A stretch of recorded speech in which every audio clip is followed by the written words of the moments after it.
Praise the lord. అందరికీ వందనాలు. Paul William ministries and Paul William foundation తరపున ప్రియ దేవుని బిడ్డలందరికీ, సమస్త జనులందరికీ హృదయపూర్వక శుభాలు తెలియజేస్తున్నాము. పరలోకపు తండ్రి అనుదిన ఉదయకాల ఆశీర్వాద వాక్యం ద్వారా మనం ప్రతిరోజు ఒక వాక్యాన్ని ధ్యానించుకొని అట్టి వాక్యాన్ని మన జీవితాలకు అన్వయించుకుంటూ ప్రార్థించుకొని ప్రభువుని మహిమపరుచుకొని ముందుకు సాగడం ద్వారా ప్రభు యొక్క ఆశీర్వాదాలకు మేలులకు మనం ఎంతగానో పాత్రులం అవ్వడం జరుగుతుంది. కనుక ప్రియ దేవుని బిడ్డలందరూ ఈ కార్యక్రమం ద్వారా ప్రతిరోజు ఒక వాక్యాన్ని మనం ధ్యానించుకున్నటకు మీరు ప్రాముఖ్యతనిచ్చి ఇందులో పాలు పంపులు పొందుకోవాల్సిందిగా కోరుకుంటున్నాము. పరలోకపు తండ్రి అనుదిన ఉదయకాలపు ఆశీర్వాద వాక్యంలో ఈరోజు మనం ధ్యానించుకోబోయే వాక్యము కీర్తనల గ్రంథము 87వ అధ్యాయము 3వ వచనము. కీర్తనల గ్రంథము 87వ అధ్యాయము 3వ వచనము. దేవుని పట్టణమా, మనుష్యులు నిన్ను గూర్చి మిక్కిలి గొప్ప సంగతులు చెప్పుకొందురు. దేవుని పట్టణమా, మనుష్యులు నిన్ను గూర్చి మిక్కిలి గొప్ప సంగతులు చెప్పుకొందురు. ఎంతటి గొప్ప ఆశీర్వాద వచనం అండి. ఇక్కడ మనం దేవుని పట్టణమా అని ఉన్న దగ్గర దేవుడిని కలిగి ఉన్న మనల్ని మనము భావించవచ్చు. దేవుని పట్టణమా అంటే దేవుడిని మన హృదయాంతరాల్లో కలిగి ఉన్న మనం ఒక పట్టణంలాగా మనల్ని మనం భావించవచ్చు. దేవునికి ఒక పట్టణం ఉండి దాని గొప్పతనం గురించి కీర్తనకారుడు మనకు తెలియజేయడం లేదు, కానీ అక్కడ దేవుడిని కలిగి ఉన్న మనల్ని గురించి కీర్తనకారుడు తెలుపుతుండడం మనం గమనించాలి. ఇప్పుడైతే దేవుడిని కలిగిన మనం ఒకప్పుడు మన పాపపు జీవితంను బట్టి, పాపపు ఆలోచనలను బట్టి, పాపపు మార్గాలను బట్టి ఎంతో నీచపు స్థితిలో, అధ్వానపు స్థితిలో ఉండి మన సొంత మనుషుల చేత తృణీకరించబడి ఉండొచ్చు. అనేక మంది ప్రజల చేత అవమానపరచబడి ఉండొచ్చు. అలాంటి మనం ఒకరోజు దేవుడిని తెలుసుకొని నిజ దేవుడిని మన సొంత రక్షకుడిగా అంగీకరించి మన పాపపు జీవితాన్ని అంతటిని త్యజించి సమాధి చేసి రక్షణ పొందుకొని దేవుని యొక్క పట్టణంగా మనం మార్పు చెందినప్పుడు, అంటే పరిశుద్ధాత్మను మన హృదయంలో మనం నింపుకొని ఉంచుకొని ఆయనకు మహిమకరంగా ఆయనను ఘనపరుస్తూ ఆయన చిత్తాన్ని నెరవేరుస్తూ మనం ఆ పరలోకపు తండ్రి మార్గంలో ప్రయాణం చేసినప్పుడు మనుష్యులు మన గూర్చి మిక్కిలి గొప్ప సంగతులు చెప్పుకుంటారని కీర్తనకారుడు తెలియజేస్తున్నాడు. ఒకప్పుడు అయితే అతడు పాపాత్ముడు, నీచుడు, నికృష్టుడు, దుర్మార్గుడు అయితే కావచ్చు. నేడు అతను రక్షణ, మారు మనసు పొంది తన పాపపు జీవితాన్ని సమాధి చేసి దేవునికి మహిమకరంగా ఎంతో గొప్పగా జీవిస్తున్న ఈ వ్యక్తి ఎంత ఉత్తముడు అని మనుషులు దేవుడిని కలిగి ఉన్నవారి గూర్చి మిక్కిలి గొప్ప సంగతులు చెప్పుకుంటారని అర్థం. ఇక్కడ మనం నిగూఢంగా మనం పరిశీలించినట్లయితే మన గురించి మనుషులు చెప్పుకుంటారు. దేవుడిని కలిగి ఉన్న మన గురించి మనుషులు మాట్లాడుకోవడం గురించి కీర్తనకారుడు ఇక్కడ వివరిస్తున్నాడు. అయితే మనం చరిత్రలో ఒకసారి చూసుకున్నప్పుడు మోషే జీవితాన్ని మనం పరిశీలిస్తే మోషే ఐగుప్తు దేశంలో ఎన్నో అవమానాలను ఎదుర్కోవడం జరిగింది. ఫరో ఎక్కడ తనను చంపివేస్తాడో అని మోషే భయపడి పారిపోవడం జరిగింది. మోషే ఐగుప్తు నుండి పారిపోయే సమయంలో అనుకొని ఉంటాడు, ఇక జీవితంలో మరొకసారి నేను ఐగుప్తునకు రాను, మరలా అలాంటి అవకాశం నాకు ఉండదని మోషే భావించుండవచ్చు. కానీ ఆయన జీవితంలో దేవుని ప్రణాళిక వేరే విధంగా ఉండడం మనం గమనించాలి.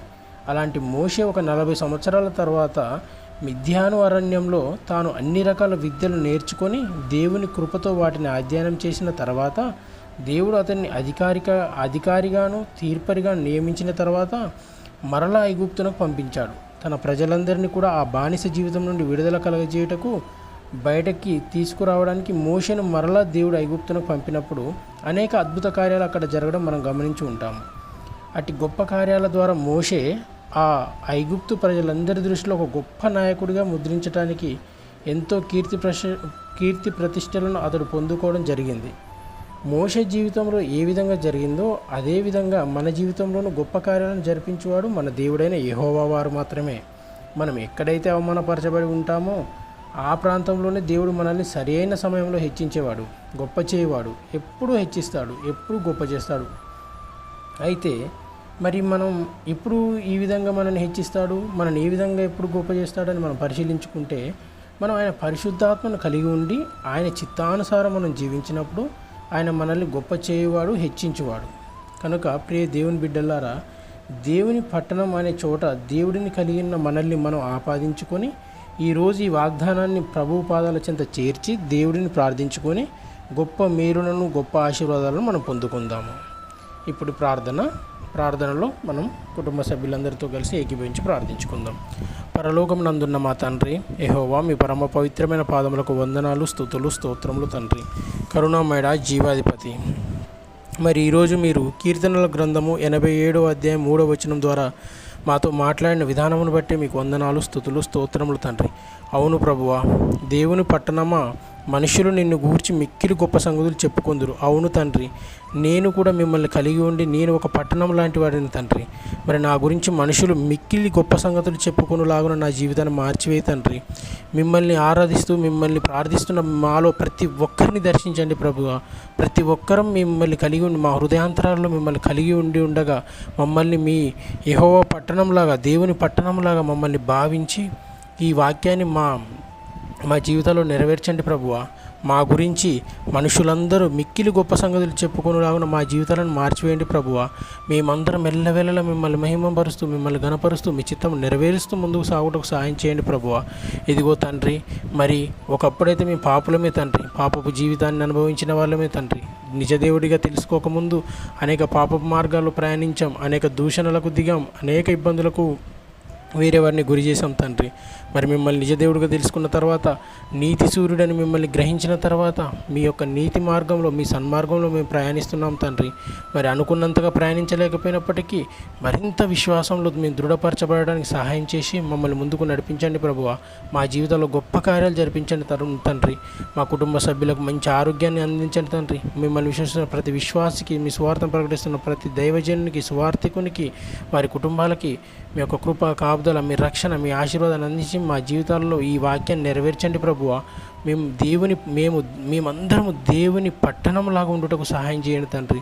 దేవుని పట్టణంలాగా ఉండి మీ ఆశీర్వాదాలు, మీ మేలులు పొందుకుంటకు సహాయం చేయండి తండ్రి.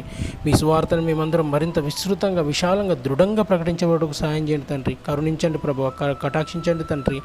ఇదిగో ప్రభువా, ఈ వాక్యం ద్వారా ఈ ఉదయకాల సమయంలో మీరు మమ్మల్ని చేరినందుకే మీకు వందనాలు, స్తుతులు, స్తోత్రములు ప్రభువా. మీకు వందనాలు తండ్రి. కరుణామయుడ, మరి మోషే జీవితంలో ఏ విధంగానైతే ఫరోకు భయపడి అతను ప్రయాణం కొనసాగించి పారిపోయి అవమానపరచబడి గెంటివేయబడి తృణీకరించబడి ఉన్నాడు మోషే, మరి 40 సంవత్సరాల తర్వాత అత్యుత్తమమైన జీవితాన్ని అతనికి ప్రసాదించావు తండ్రి. ఎంతగానో హెచ్చించారు తండ్రి, మీరు ఎంతగానో నిలిపించారు తండ్రి ప్రభువా. మరి మమ్మల్ని కూడా మీరు మా హృదయాల్లో మీరు నిలిచి ఉండి మమ్మల్ని మీ సన్మార్గంలో నడిపి ఉంచి మమ్మల్ని హెచ్చించండి ప్రభువా. మమ్మల్ని నడిపించండి ప్రభువా. మీ సన్మార్గంలో ప్రయాణించుటలో మేము దృఢంగా ముందుకు సాగుటకు సహాయం చేసి, విశ్వాసంలో మేము దృఢంగా తయారగుటకు సహాయం చేసి కరుణించి కటాక్షించండి ప్రభువా. మమ్మల్ని, మా కుటుంబాలను మీరు జ్ఞాపకం చేసుకోండి తండ్రి. మా తల్లిదండ్రులని, మా పిల్లలని, మా భార్యలని, మా కుటుంబ సభ్యులని, ప్రతి విశ్వాసిని, సమస్త జనులను మీరు జ్ఞాపకం చేసుకొని మా అందరికీ మీ సన్మార్గంలో నడుచుటకు కావాల్సిన శక్తి సామర్థ్యాలను ప్రసాదించి అట్టి మహిమని, ఘనతని మీరే పొందుకొని తండ్రి. పరిశుద్ధాత్మదేవ, మరొక మారు మిమ్మల్ని ప్రార్థిస్తుండగా దేవుని పట్టణం వల్ల మేమందరం ఉండుటకు సహాయం చేసి మా గూర్చి మనుషులందరూ మిక్కిలి గొప్ప సంగతులను చెప్పుకుంటూ సహాయం చేసి మా జీవితంలో సంతోషాన్ని వెలుగు నింపి అట్టి మహిమని, ఘనతని, ప్రభావాలను మీరే పొందుకున్నామని సర్వోన్నతుడైన యేసుక్రీస్తు వారి శ్రేష్టమైన నామంలో అడిగి వేడుకొనిచున్నాను తండ్రి. ఆమేన్.